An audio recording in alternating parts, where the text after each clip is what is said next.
छोटो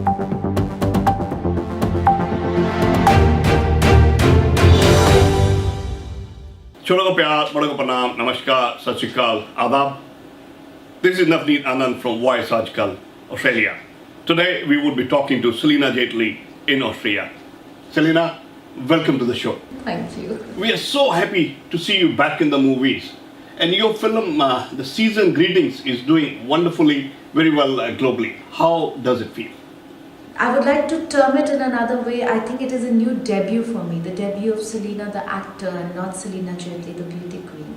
So I consider it very much that, and all credit goes to Ram Kamal Mukherjee. I would like to give credit to my amazing co-stars. This Lilette Dubiji, my God, I learned so much from her. She's grace, she's beauty and strength personified. Newcomer Azhar Khan, he's done, one cannot take credit for the work of an entire cast, So I cannot take credit for something which comes out of the contribution of many people. And I think credit goes to everyone, whether it's the producer or Das, whether it is Celina Ji, whether it's Sharbani Mukherjee, or my co-stars Azhar Khan and the wonderful first trans woman to be ever casted in a trans role, Shri Ghatak. So everyone has played a very important role in this film. That is awesome, Can you share one of the most memorable incidents during the shoot that stayed with you forever? There were many aspects of this shoot which will be very, very memorable, but one of the most memorable aspects is the narration, the first narration of this story. I remember I was driving my car in Dubai and Ram was sort of narrating the story to me, and he started telling me the story at a red light, at a signal. And somehow I got so engrossed in the story that the signal turned green and then it turned yellow and then it turned red again, and that happened a couple of times. And I think my husband got the messages of a couple of fines which he ended up paying thanks to the narration. And this film from the beginning was ticking the boxes, It was a calling from beyond, whether it was Ritupurna Ghosh, because we had an unsaid story. He passed away before we could work on a project together, which he had proposed to me. And my mother's last wish before she passed away for me to return to cinema. And Ram comes to me with a story which highlights a mother-daughter relationship in a very contemporary way. And of course, the film is set against the backdrop of all sorts of relationships, LGBTQIA relationships, trans relationships, divorces, marriages, inter-religion relationships. So it is, without being preachy, it is just set against the backdrop. And I think I took every little thing of this film very close to my heart, and I still carry it around everywhere with me. And if you would talk about something that I really, really must point, then I must point the fact that it was wonderful to be back in Kolkata in an old Thakur Bari shooting for this film. That brought some beautiful memories of my life journey back to me, times with my parents, times when I started out as a newcomer in Kolkata. So all those things were very, very beautiful, and needless to say, this film has been very special right from the beginning to its continuity. So how different was it, or easy what is, to work with the director who also happens to be a celebrated author and a friend of yours? So the friend aspect was obviously brilliant because there was no discomfort, considering the fact that when I did come for the shooting of the film, I was going through very severe depression following the demise of both my parents together. So the friend aspect of Ram Kamal definitely helped me there. But speaking solely as a director, Ram is a very progressive filmmaker. And there is no doubt about it. From his progressive way of writing to his progressive execution to how a progressive environment on set should be, which I think a lot of directors can take cue from and can learn a lot from. So I would definitely praise Ram's progressive ideologies with filmmaking. Ram has a deep insight into human emotions, and without making, there's a whole saying, much ado about nothing. So without making much about something, he has a very subtle and beautiful way of paying tribute to every relationship. Because he himself has a very keen insight into human relationships and human aspects. So I think that is an incredible quality. And being a writer, most of the times he knows the root of every dialogue, he knows the root of every scene, he knows the stem of where everything stems from in a film, and that also always works to Ram's advantage. Needless to say, I worked with a director who has actually created a new genre of cinema, and I am so happy and grateful to be the leading cast of that kind of genre of cinema. Of course, I've seen the trailer. It's outstanding. The film seems to be a musical. In 15 minutes, how does one tell a story of such depth? You have only worked in the big blockbusters in Bollywood. Is this process very different? For a good storyteller, what I would like to say is I can definitely say this for a fact, and I can vouch for it, that you can either you can tell a story in 45 minutes, or even 3,500 minutes are not enough to tell a story. So you got to be really good at what you do, and this credit definitely goes to Ram for telling the story. As for musical, yes, this movie has great music. It's not a musical, it has great background score, and most of the music that you hear in the film are original writings of Gurudev Rabindranath Tagore, Nobel laureate for literature, and he is the father of Indian literature, and most of the music that you hear has been written by him, and of course the music has been given by a wonderful music director, Shailendra.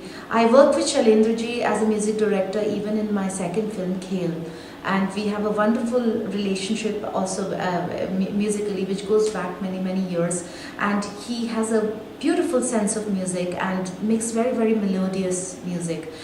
This film is all about poetry, and who else to do justice to the poetry of this film than the literature guru himself, Gurudev Rabindranath Tagore. So definitely that's the music that you're listening to, and when all the scenes are set against the backdrop of this kind of music, this is indeed something very, very special, which is proving to have touched the hearts of many people around the world.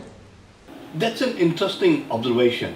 Finally, the world is going through the pandemic, and we all need to probably look back into our lifestyle and the way we used to look at the world. What's your take on that? I agree with what you just said, that we really need to take a step back and see where we have been going wrong. I think before COVID and after COVID, the whole world will be a different place. And we have taken a lot of things for granted, how we interact with each other, how we interact with our environment, how we interact culturally, socially, and what harm are we doing to our environment. We need to take a step back and look at our relationship with our planet. We need to take a step back and look at our relationships in our homes, with our children, with our families. Are we spending enough time? At our health, and all the things that we take for granted and we do not care for. We need to take a step back and start caring about those things also. COVID will certainly change the way the world will behave from now onwards, and I sincerely hope that this time of trial is over for the entire world, because economies are suffering around the world, and that certainly bothers me and affects me. And it also affects me is that what kind of a legacy are we leaving our own children? So that also bothers me a lot. But having said that, we have also seen that the lockdown has had some very amazing positive benefits on the environment.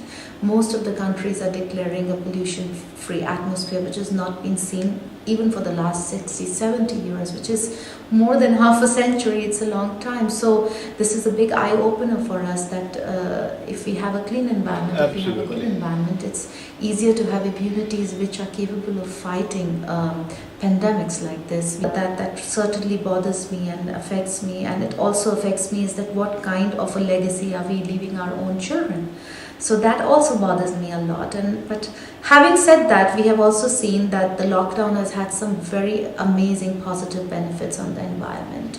Most of the countries are declaring a pollution-free atmosphere, which has not been seen even for the last 60, 70 years, which is more than half a century. It's a long time. So this is a big eye-opener for us that if we have a clean environment, if we have a good environment, it's easier to have immunities which are capable of fighting pandemics like this. We need to have more of our money invested into medical research than nuclear weapons. This is also something, a big eye-opener for a lot of people, especially the world leaders around the world. Environment needs to be given priority over everything else. Trade, use of fossil fuels needs to be stopped.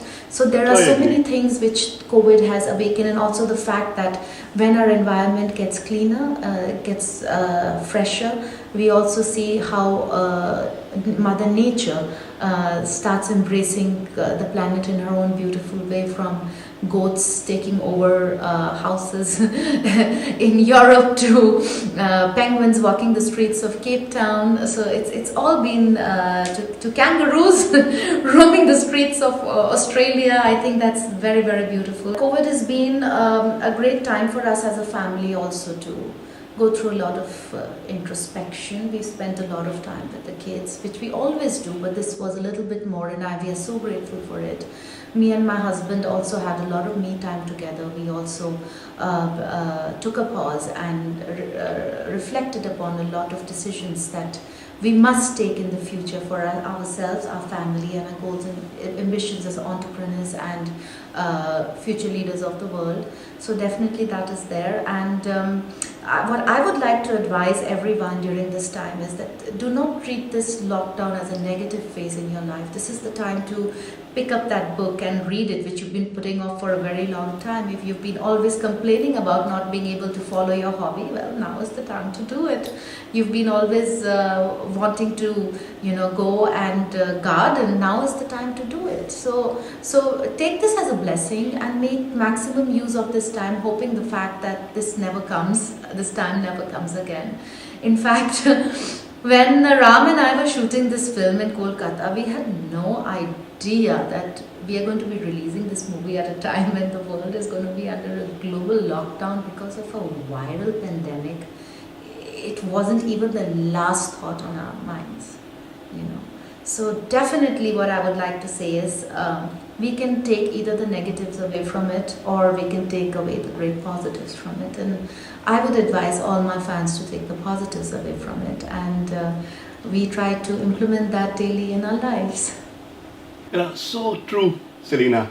I hope people will hear you out and will practice what you're saying. On the parting note, tell me something about your family and kids. How do you balance everything and still remain so active? Well, I am not perfect, and but there are many different ways of being a perfect parent, and that always stems from love and having great love, and definitely to be organized. I do suffer from a lot of mom guilt, and I'm sure my husband Peter does too when he has to travel or be busy with his work. So both of us as global entrepreneurs definitely feel that suffer from parental guilt every now and then.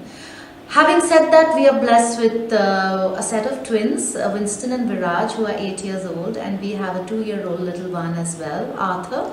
And we are proud parents of 3 very naughty boys, and we go through the same thing which every parent goes through. We wake up for night feeds, we are banging our heads against the wall with homeschooling, and all sorts of little boo-boos on the knees and on the heads, and all sorts of bee stings and everything else. So we are just like every other parent.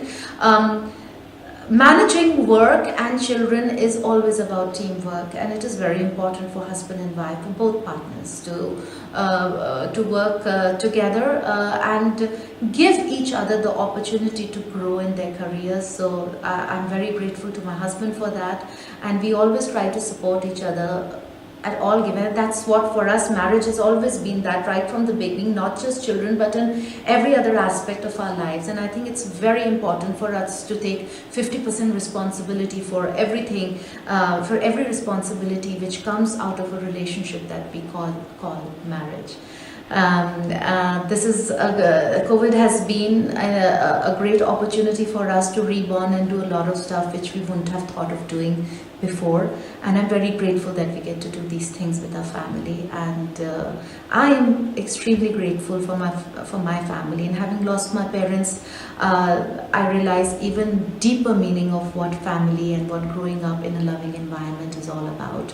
And I'm very grateful to my husband and my children for supporting me through my work, because it's not just the support of your life partner but it's also the kids, and believe me, kids understand much more than we give them credit for. So all three of them, I give them a lot of support for credit for supporting me in my work. Thank you so much. Celina, thank you so much for giving your time. You know, I do understand there's a time difference between Australia and Austria, but we still could manage having a conversation. Wishing all the best to the whole team of Seasons Greeting, and once again, thank you so much, Ram and Celina. One-stop answer to your Australian education and visa matters. Gemco Sydney. Dream big, achieve big. Fiji Times. Be with the times.